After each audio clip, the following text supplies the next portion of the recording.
اپنے اوصاف کے اندر سے دو وصف ذکر فرمائے ہیں۔ فرمایا وَكَانَ اللَّهُ عَلِيمًا حَلِيمًا، اللہ رب العزت علم والے بھی ہیں اور حلم والے بھی ہیں۔ علم کو مقدم کیا اور حلم کو مؤخر کیا، اشارہ اس بات کی طرف کہ میرا اللہ جس کو علم دیتا ہے اس کو حلم بھی عطا کرتا ہے۔ پہلے علم آتا ہے پھر حلم آتا ہے۔ حلم یہ علم کی زینت ہوا کرتا ہے۔ حلم کیا ہے؟ قوت برداشت، خلاف مزاج بات دیکھ کر اپنے آپ کو کنٹرول میں رکھنا، برداشت کرنا، یہ ایک بہت بڑا وصف ہوتا ہے جس کی مجموعی طور پہ معاشرے میں اور بالخصوص مجھ میں بڑی کمزوری ہے۔ برداشت کرنا یہ ایک بہت بڑا وصف ہے، اللہ تعالی ہم سب کو عطا فرمائے۔ کائنات کے خالق اللہ ہیں، مالک اللہ ہے، رازق اللہ ہے، تو اللہ رب العزت سب سے بڑے علم والے ہیں۔ حلم بھی اللہ رب العزت کا سب سے زیادہ ہے۔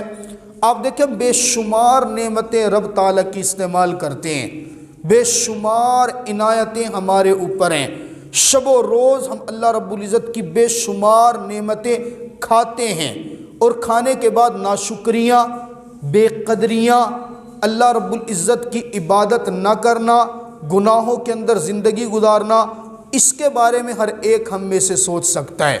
جس زبان کے بولنے کی قوت میرے اللہ نے ہمیں دی ہے، ہم اس زبان سے اپنے رب کا اتنا شکر ادا نہیں کرتے۔ جس منہ سے ہم کھاتے ہیں اسی منہ سے رب تعالیٰ کی ویسی عبادت ہم نہیں کرتے جتنی کرنی چاہیے۔ اس کے باوجود میرا اللہ ہماری گناہوں کی زندگی کو دیکھنے کے باوجود ہمیں معاف فرماتا ہے۔ ہم نعمتیں لیتے ہیں اور بھول جاتے ہیں، میرا اللہ احسانات کرتا ہے اور معاف کرتا چلا جاتا ہے۔ یہ میرے رب تعالیٰ کی خاصی وصف ہے۔ آپ دیکھیں کبھی ایسا نہیں ہوا کہ رات کو کسی شخص نے ڈاکہ ڈالا ہو، صبح میرا اللہ نے اس کے دروازے کے اوپر لکھ دیا ہو ھذا السارق، یہ تو چور کا گھر ہے، یا کبھی اللہ نے کسی کی پیشانی کے اوپر لکھ دیا ہو یہ زانی ہے، یا کبھی کسی کی پیشانی یا دروازے کے اوپر لکھ دیا ہو یہ زانی اور سود خور کا گھر ہے۔ کبھی ایسا نہیں ہوتا۔ کیوں؟ کہ میرا رب پوشیدہ کرنا، عیب کے اوپر پردہ ڈالنا اور معاف کرنے کو پسند کرتا ہے۔ گناہ ہو گیا میرا رب معاف کرتا ہے، آج نہیں تو کل، کل نہیں تو پرسوں، پرسوں نہیں تو ترسوں، مرنے سے پہلے کبھی کہ تو آئے گا نا، کبھی تو میرے سامنے آ کے آنسو بہائے گا، سجدے میں سر رکھے گا، مجھے میری ذات اور قدرت کی قسم میں اس کے نام اعمال کو ایسے بنا دوں گا جیسا کہ یہ آج ہی ماں کے پیٹ سے پیدا ہوا ہو۔ یہ میرے اللہ تعالیٰ کا حلم ہے۔ چاہتا تو حساب لے سکتا تھا نا، کھانا میرا کھاتا ہے گن کسی اور کے گاتا ہے، آنکھ میں نے دی ہے دیکھتا کسی غیر محرم کو ہے، پیشانی میں نے دی ہے جھکاتا کسی اور کے آگے ہے، مال میں نے دیا ہے خرچ کسی اور کے لیے کرتا ہے۔ میرا اللہ چاہتا تو پکڑ کر سکتا تھا، لیکن میرا اللہ برداشت کرتا ہے، معاف کرتا ہے، ڈھیل دیتا ہے۔ اور یہی وصف اللہ رب العزت کی ذات کے بعد کائنات کے اندر سب سے زیادہ علم والی ہستی وہ جناب نبی پاک صلی اللہ تعالی علیہ وسلم کی ہے۔ جیسے میرے اللہ نے حلم کا وصف اپنے پاس رکھا، میرے آقا مدنی کریم صلی اللہ علیہ وسلم کو بھی کمال قوت برداشت دی ہے۔ آپ سیرت طیبہ مطہرہ طاہرہ کا مطالعہ کریں، خدا کی قسم حیران ہو جائیں گے۔ اپنے تو اپنے بیگانے میرے آقا کی ذات پر جس نے تشدد کیا تو انتہا درجے کا کیا، اور میرے آقا نے برداشت کی تو خدا کی قسم کمال درجے کی ہے۔ اور ایسا خوبصورت اخلاق انسان کے طبیعت کو پہچاننا ہو نا، گھڑی دو گھڑی کسی کے پاس بیٹھنا ہو تو بندہ ویسے ہی اچھا بن کے بیٹھ جاتا ہے، تسنو کر دیتے ہیں۔ 2 گھنٹے کی میٹنگ کسی کے ساتھ کرنی ہے، بندہ کوشش کرتا ہے میں الفاظ خوبصورت نکالوں، انداز خوبصورت نکالوں، میں اس کے ساتھ بات اچھے انداز سے کروں، کبھی کبھار ملنا تو چلو اس کا اکرام بھی کر دوں۔ یہ کوئی انسان کی کوئی یعنی پرکھنے کا معیار نہیں ہے۔ زیادہ قریب جو بندہ ہو اس سے پوچھو تیرے ساتھ معاملات کیا ہیں۔ آئے نا ذرا آقا مدنی کریم صلی اللہ علیہ وسلم کے سب سے زیادہ قریب خدمت کرنے والے کون رہے، ان کے دروازے پہ دستک دیتے ہیں۔ ہم پہنچتے ہیں جناب والا آقا مدنی کریم صلی اللہ تعالیٰ علیہ وسلم کے خادم جناب انس رضی اللہ تعالیٰ عنہ کے دروازے پہ۔ اے انس، آپ نے 10 سال سے زائد میرے پیغمبر کی خدمت کی ہے، سوال یہ ہے میرے آقا کے اخلاق اور میرے آقا کی قوت حلم کے بارے میں بتاؤ تو صحیح نا، میرے آقا برداشت کیسے کرتے تھے، آقا کا مزاج کیا تھا، طبیعت کیا تھی؟ خدا کی قسم دروازے انس جب کھلتا ہے اندر سے جو آواز آتی ہے، انس بن مالک رضی اللہ تعالیٰ عنہ فرماتے ہیں میں نے اپنے آقا کی 10 سال سے زائد خدمت کی ہے، لیکن اللہ کی قسم 10 سال کے عرصے میں ایک مرتبہ بھی مجھے یاد نہیں کہ میرے آقا نے مجھے ڈانٹا ہو، ایک مرتبہ بھی یاد نہیں کہ میرے آقا نے مجھے مارا ہو، ایک مرتبہ بھی مجھے یاد نہیں کہ میرے آقا نے مجھے سخت سست کہا ہو۔ کام مجھے کہتے تھے، لیٹ میں بھی ہو جاتا تھا، تاخیر کوتاہی ہو جاتی تھی، لیکن آپ علیہ السلام کا سمجھانے کا انداز بڑا خوبصورت تھا، تربیت کرتے تھے، سکھاتے تھے، سمجھاتے تھے۔ آپ علیہ السلام غصے میں آپے سے باہر نہیں ہوتے، جیسے ہم ہو جاتے ہیں، کوئی تھوڑی سی بات ہوگی تو ہم غصہ اتنا کر جاتے ہیں بے انتہا، ہمیں پتہ ہی نہیں چلتا کہ ہم کیا کیا رہے ہیں، غصے کے عالم میں ہماری رگیں پھول جاتی ہیں، آنکھیں باہر نکلنے کو ہوتی ہیں، تھوک ہمارا باہر کو آ رہا ہوتے ہیں، یہ غصے میں ہر ایک کے ساتھ ہوتے ہیں۔ آپ علیہ السلام برداشت کرتے تھے۔ وہ کہا نا، آپ علیہ السلام کے پاس ایک نوجوان کو پکڑ کے لایا گیا، توجہ کیجئے، ایک نوجوان پکڑ کے لایا گیا، اس کی شکایت تھی آقا یہ جب کسی کے باغ کے اندر سے گزرتا ہے نا تو اس کے درختوں کے اوپر چڑھ کر بنا اجازت کے پھلوں کو توڑتا ہے، کھاتا ہے، نقصان کرتا ہے اور چلا جاتا ہے، آقا اس کو سمجھائیے۔ نوجوان کہتا ہے میں جب اس وقت لایا گیا نا آپ علیہ السلام کے سامنے، میں تھر تھر کانپ رہا تھا اور روب کی وجہ سے، پتہ نہیں میرے ساتھ کیا معاملہ ہوتا ہے۔ جس علاقے سے اس نوجوان لڑکے کو پکڑ کے لایا گیا اس علاقے کا دستور یہ تھا کہ درخت سے پھل ٹوٹ کر خود گر جائے اس کو اٹھاؤ کھاؤ تو علاقے والے برا محسوس نہیں کرتے تھے، ہاں اگر توڑنا ہے تو مالک سے اجازت لو، بغیر مالک کی اجازت کے درخت سے پھل توڑنا جرم شمار ہوتا تھا۔ آپ علیہ السلام نے اس نوجوان لڑکے کو بلایا، قریب کیا، قریب کر کے سب سے پہلے تو محبت کے عالم میں سر کے اوپر ہاتھ رکھا۔ لڑکا کہتا ہے جیسے آقا نے محبت کے عالم میں سر پہ ہاتھ رکھا نا، پیار سے ہاتھ رکھا، میرا آدھا خوف تو وہیں پہ کم ہو گیا، میں جو ڈر رہا تھا کہ آج پتہ نہیں کیا ہوگا، آدھا خوف تو وہیں پہ کم ہو گیا۔ پھر مجھ سے آقا نے پوچھا اے نوجوان یہ بتا کہ تو لوگوں کے باغوں کے اندر سے پھل توڑ کے کیوں کھاتا ہے؟ وہ رو کے کہنے لگا آقا کیا کروں بھوک ستاتی ہے، میں جب باغ کے اندر جاتا ہوں رہا نہیں جاتا، بھوک اتنی شدت کی ہوتی ہے میں پوچھتا نہیں، میں پھل توڑ کر کھا لیتا ہوں۔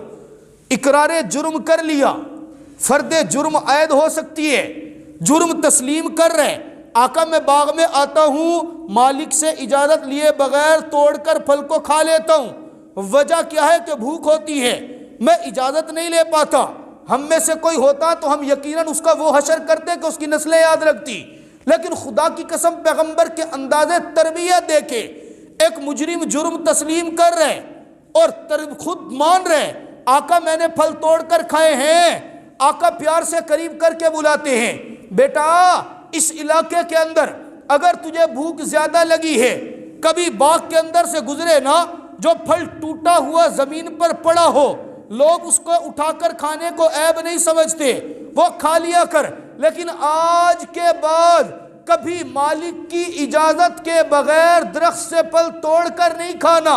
آقا کا انداز تربیت خوبصورت تھا، سمجھانے کا انداز محبت والا تھا۔ نوجوان لڑکے نے کہا آقا آپ نے سمجھا دیا، میں آپ سے وعدہ کرتا ہوں آج کے بعد کسی درخت سے مالک کی اجازت کے بغیر پھل توڑ کر نہیں کھاؤں گا۔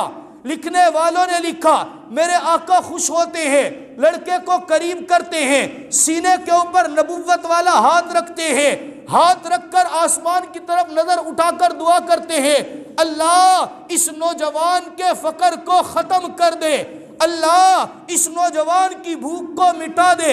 رب کعبہ کی قسم میرے آقا کے سمجھانے کا انداز اتنا پیارا، میرے آقا کے تربیت کرنے کا انداز اتنا پیارا۔ نوجوان کہتا ہے میں وہاں سے اٹھا اپنے علاقے میں آیا، اپنی بستی میں آیا، بستی کے کنارے پر کھڑے ہو کر آواز لگائی او بستی والو آؤ میں تمہیں ایسی شخصیت کے پاس لے جاتا ہوں، ایسی ہستی کے پاس لے جاتا ہوں جس کے سامنے جرم قبول بھی کر لو وہ سزا نہیں دیتا، پیار سے سمجھاتا ہے۔ آؤ میں تجھے ایسی شخصیت کے بارے میں بتاتا ہوں جس کا چہرہ سچوں والا چہرہ ہے، وہ جھوٹا نہیں ہے، نورانی چہرہ ہے، پاکیزہ چہرہ ہے، عمدہ انداز ہے۔ رب کعبہ کی قسم 300 افراد کو لے کر میرے پیغمبر کی مجلس میں آیا، سب کے سب نے بیک وقت میرے آقا کے قدموں میں بیٹھ کر کلمہ پڑھ کر اسلام قبول کر لیا۔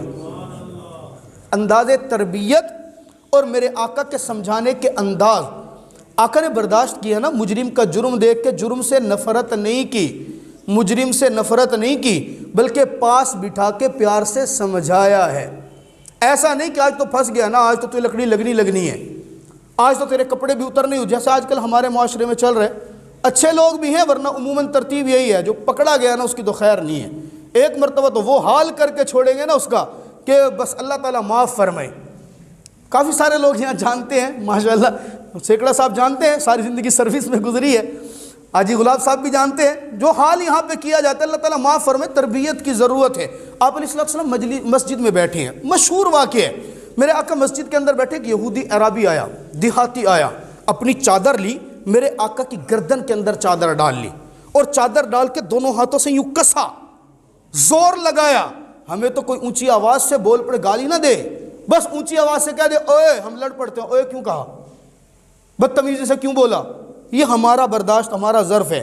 پیغمبر کا ظرف دیکھیں، مسجد کے اندر بیٹھے ہیں، آنے والے نے آ کے چادر نکالی ہے، میرے آقا کی گردن کے اندر ڈالی ہے، دونوں ہاتھوں سے زور سے کسا ہے، پیغمبر کی گردن پر چادر کی رگڑ کے نشان ہیں، پھر زور سے کسا نہیں، کسنے کے بعد چادر کو پکڑا اور زور سے گھسیٹا ہے۔